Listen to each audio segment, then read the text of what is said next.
Hey, it's your teacher, Kelly again. I'm making another video for Thursday's class. That's April 9.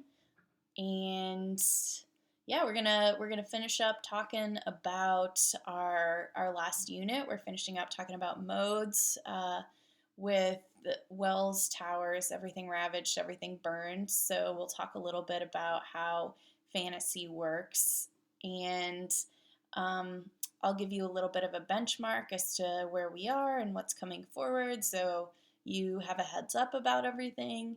And yeah, we'll just finish up that way. Finish up the week anyway, and I'll show you what's coming next week. So they're working on the apartment complex that I live in. So there's a ton of banging. I'm sorry. I was gonna wait to make this until they were gone, but I'm busy. I have things to do, so I'm trying to get this done. So, all right, let's just get started by looking at where we are in the course, as always. All right, so we've got our syllabus pulled up here, and if I can make myself smaller. Okay, so here's where we are. Thursday, April 9th. So you should be turning your critique for Annie into both Annie and myself by 11:59 tonight.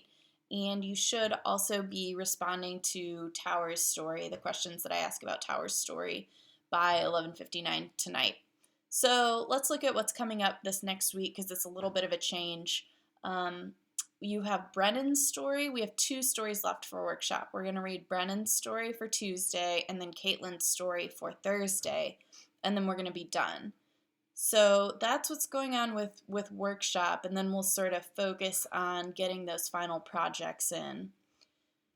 That's what's going on next week, talking about revision, getting those last workshop stories in. So you'll have a little bit lighter of a workload next week. As you start to focus on getting those final projects and those final revisions in. So, also this weekend, instead of reading a published story, you are going to be doing your third craft reflection, okay? So you'll read Brennan's story and write a critique, and you're writing your third craft reflection. I talked a little bit about that third craft reflection in the video for Tuesday, but again, just to reiterate, you can talk about any of these stories that we've read since everything went online. You can talk about non-traditional modes and how that form is working in Egan, and you can talk about any of these modes that we've talked about and covered. The science fiction with Butler, horror with Machado, magical realism with Bartlemy and Bender, or fantasy with Tower. So again, I encourage you to use those responses that you've done for me for starting points, and even you can use them verbatim in your craft reflection. I just want a little bit more elaboration in terms of how craft is working in those stories and how these writers are following the rhetorics of their tradition and their genre in order to produce a story that conforms to genre conventions or perhaps subverts genre conventions. All right, so that is what's going on with Craft Reflection 3. That is due Tuesday, April 14th at 11:59 p.m. And that's your last craft reflection. So this is your opportunity to demonstrate what you've learned in these last couple units and yeah, just kind of dig into one of these stories. And then next week I will start talking to you guys about your final project, which is that revision. We're going to read a little bit about revisions and talk about revision strategies. So you're going to be revising that story you brought into workshop. And then I'll talk to you about the due dates and the revision reflection, which is going to accompany that revision. So that's kind of how we're wrapping up here. And as always, get in touch with me if you have any questions or concerns. But otherwise, we're doing pretty well. And then just a quick note about the extra credit. I've heard from a couple of you who are interested in the extra credit opportunity. I am going to email you guys this Friday, okay? So Friday, April 10, with the details of the extra credit. So let me know if you want extra credit by 11:59 on Thursday, April 9. And then I'll let you know by Friday what the deal is. Just briefly, I'm just gonna have you read a story and kind of talk about it in sort of a craft reflection type exercise. So kind of like what we've been doing all semester, but a little bit more. Well, a little bit less guided from me and just kind of setting you free and seeing what you can glean on your own from the story. Because that's the goal here, to kind of give you guys these sort of training wheels and a set of skills and things to look for when you read stories, and then just kind of having me peel myself back and letting you guys make your own interpretations. So, that's really what you're going to be doing with this revision project, is having you look at your own work, analyzing your own work, and saying, this is what I think needs to be done, and having me be sort of a very small part of that. So that's what's going on with the extra credit. That's going to be due Tuesday, April 21st, but I will explain that further to you in the email that I send Friday to those of you who say that you're interested in extra credit. All right? So let's hop into talking about fantasy, about Wells Towers, Everything Ravaged, Everything Burned. This obviously is not the traditional fantasy story. I figured that enough of us were familiar with fantasy that we could look at something that was working along the same lines but just a little bit differently, so that we could sort of see the ways in which genre is working but also not working here. So we've got this strange story about Harold, our narrator, who's going to plunder this little island that doesn't really have anything left to be taken, and he's not super into it. And his friend Nut is just a lonely guy, wants a companion, and he finds one. Mary, poor Mary, that he takes away from her father and back home with him. So I love this story. I think it's hilarious. I love the part where they meet Bruce and they're like, "Oh, hey man, are you having a good day?" I'm trying to find that part so we can look at it. Oh yeah. Hello, he said. I told him good day. He squinted at my face. Something wrong? And I asked him. Apologies, he said. Just thought I recognized you is all. Could be. I was through here last fall. What a funny way to say I came through here and plundered your village.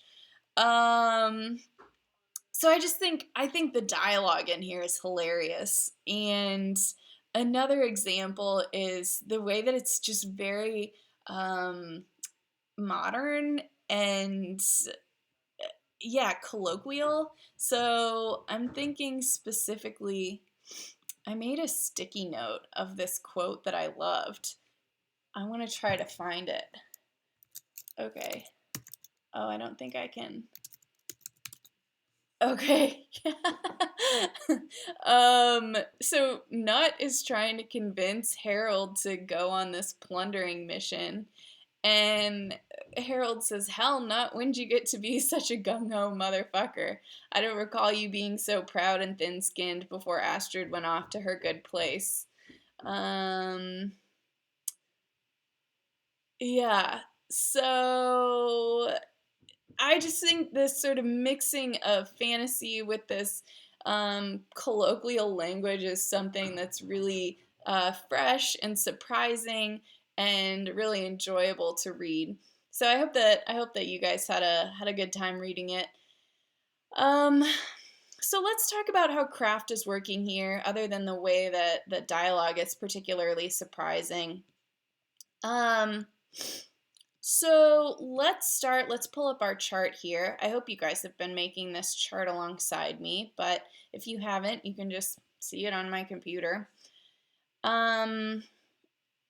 So we can start with characterization. Think to yourself in your head for a minute how character is working here. Do we have flat characters? Do we have round characters? Do we think that they're particularly archetypal? I'll be quiet so you can think for a second. Okay, now you can stop thinking. My suggestion is that we've got some round characters, and round characters are particularly important in fantasy. And also in science fiction. They're ways that authors sort of root readers in their new worlds is by having characters who have identifiable emotions and journeys and character arcs, and having round characters in fantasy is something that's really important. But also, not in this story really, but also sort of fantasy is a larger genre. We have a lot of archetypal characters. I'm thinking of like the guide, right? We always have some sort of guide that introduces a character to a world. So Gandalf or Hagrid. But we don't have that so much in this story. And honestly, we could spend a semester or 5 talking about the rhetorics of fantasy and all of these figures, how round characters are blended with archetypal characters.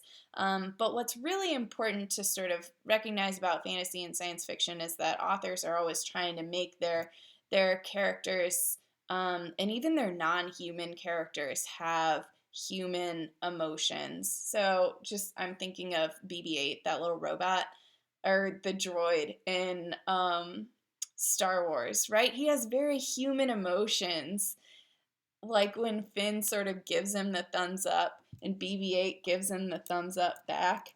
I want to find a picture if you haven't seen it. BB-8 thumbs up. Okay, yeah, he's giving him a little flame.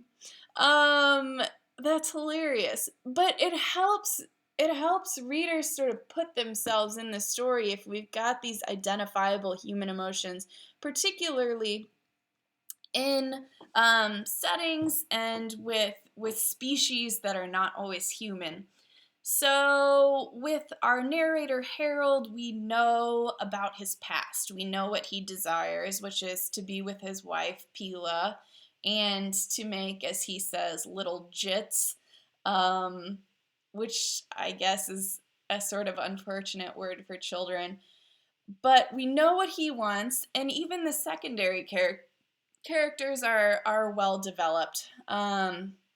We've got Nut, who's lost his wife, sadly, and he is kind of rough around the edges in the beginning. He has that crust of snot in his mustache. And we know what he wants. And so we've got these characters who are driven by their own desires, and yet plot in fantasy is hardly ever character driven. I've yet to come across a fantasy novel that's character driven. Please prove me wrong. I would love to see the fantasy novel that's character driven. I think that would be super interesting. But for the most part, plot in fantasy is causal. It's Did I spell that right? Yeah, okay. So it's not author driven in the way that magical realism or fabulism is author driven, where we have an author who's sort of um, making things happen because they want to teach something or impart some sort of moral. But we do have plot moving in a very orchestrated way. We have an author who sort of sets up these things to happen. And they're very large kind of plot elements, world elements, where good versus evil collide, and they're things that have to happen. And fantasy authors just sort of tell the story of how their individual characters kind of work within these larger plot schemes. So with Nut and with Harold, we're sort of seeing how their individual narrative arcs are operating within this kind of journey narrative of having to go and pillage this village, which they mistakenly think is responsible for sending dragons and sickness to hurt their own town, their hometown. So we have causal, but it's also important to see where the causal intersects with the personal narrative arc. So we have an overall narrative arc, but then within that we have sort of character arcs. So causal and character. So within this sort of pillaging story, we're able to see where the characters are able to some extent to wander off on their own and find a wife for themselves. So, all right, let's talk about exposition. Again, that's another big element here, and it is the defining element, I would argue, of all of these different modes. But the job of exposition in fantasy is to establish the rules of the world. So when we don't have, when we are not following the sort of principles of our own world, like we are in science fiction, and we need them explained, what we need to have from exposition in fantasy is to have the rules of the world explained so that the stakes can be explained. The problem with fantasy a lot of the time is that we don't understand the magic, so we don't understand what's at stake. So we need to have that sort of explanation, that sort of limiting of what's possible. We need to understand what's possible. So explaining what's possible. Now that's just kind of about fantasy in general, but within this particular story, we don't necessarily have that kind of traditional going into what's new in this world, what's possible in this world.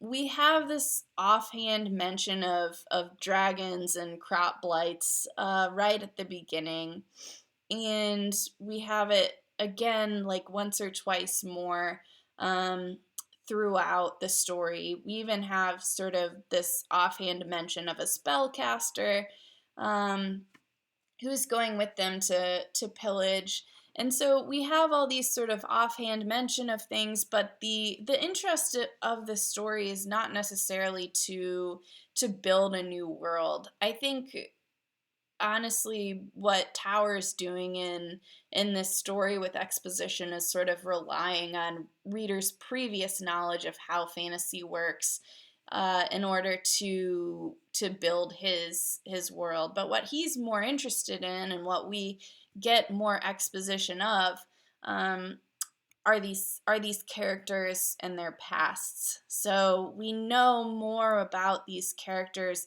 domestic situations than we know about the rules of the world. And I think that that's interesting. I think that that results in a more character-driven fantasy story than a world-driven fantasy story. But it is unusual, and that's one of the reasons that I've chosen this, is because we have sort of a subversion of how exposition is normally used in fantasy stories. So it should explain what's possible, but here in Tower's story, we have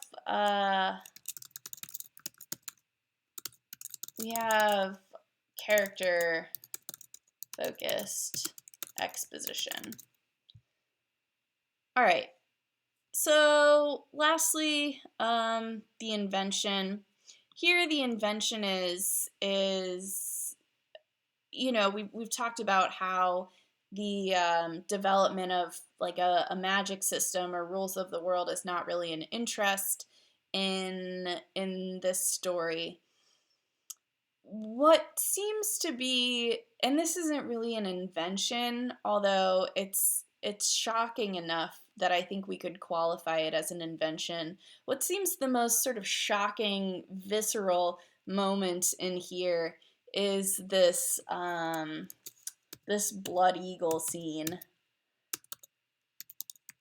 Oops. Okay, here it is. So we have their leader killing the priest Nadad, and creating this blood eagle. The first time I read this, I had no idea what was going on. So I don't want to recommend that you Google blood eagle, but also maybe Google it. I don't know. It's gruesome and disgusting, but I think I would argue that that's the invention of this story. But what's so interesting about this invention, in this story in particular, is that I think it tells us more about it. It tells us about the world, but it also tells us more about this guy, Jarf, than it tells us about the sort of world as a whole. I think it's demonstrative of the world as a whole, but I also think it's really characterizing. And the way that these guys react to the Blood Eagle, like Nut and Harold, tells us a lot about character.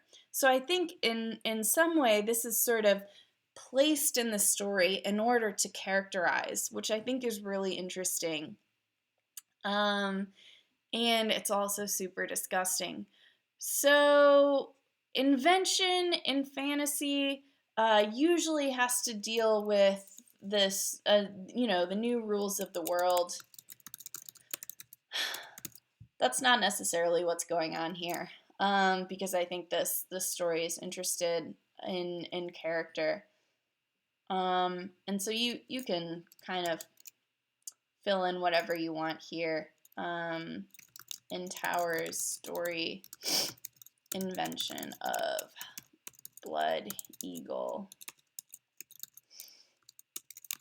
reveals character. Okay, so we've got our chart complete here. Here it is. And I don't want to claim that this is some sort of catch-all for how these genres work. And there are always ways that authors break rules as they write according to these traditions.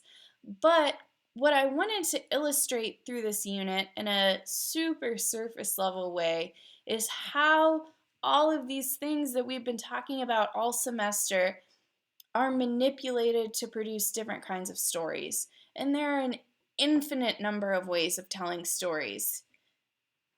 I can't even begin to talk about. I mean, I guess I have tried this semester, but there are so many ways to tell stories because I can't even. And they all boil down to these craft elements and how authors manipulate these craft elements. So this is just sort of a really basic look at, if we change this gear or if we shift this, what is going to be the effect? And in the case of writing genre or mode, the effect is producing a different sort of genre, a different sort of story that operates according to its own traditions and its own rules.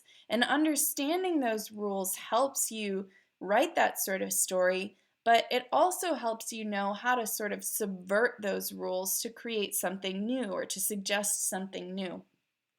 So, hopefully you have a little bit better of an understanding of genre and mode and kind of how it's tied to craft elements. And if you have questions as you're writing that third craft reflection on these modes or maybe on non-traditional narrative forms, please reach out to me. I'm happy to chat with you or help you along, but do remember that third craft reflection is due by 11:59 p.m. next Tuesday night.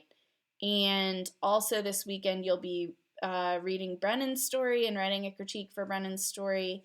And then for next Thursday, you'll be reading Caitlin's story and a little bit of just like a blurb on revision strategies. So the videos for next week will be much, much shorter. I think for Tuesday's class, I'll just kind of post a check-in video. I'm not going to be delivering any sort of content on Tuesday at all. The Thursday video will talk a little bit about revision, but yeah, so the majority of time you've spent looking at my face is almost over. Hooray! So yeah, that's what's coming up.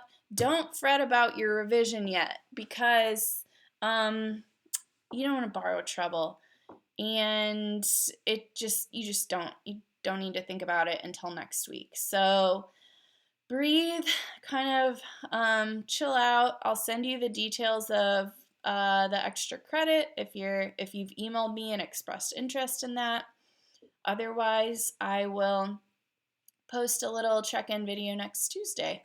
And I hope you guys are doing well, and I will talk to you then. Bye.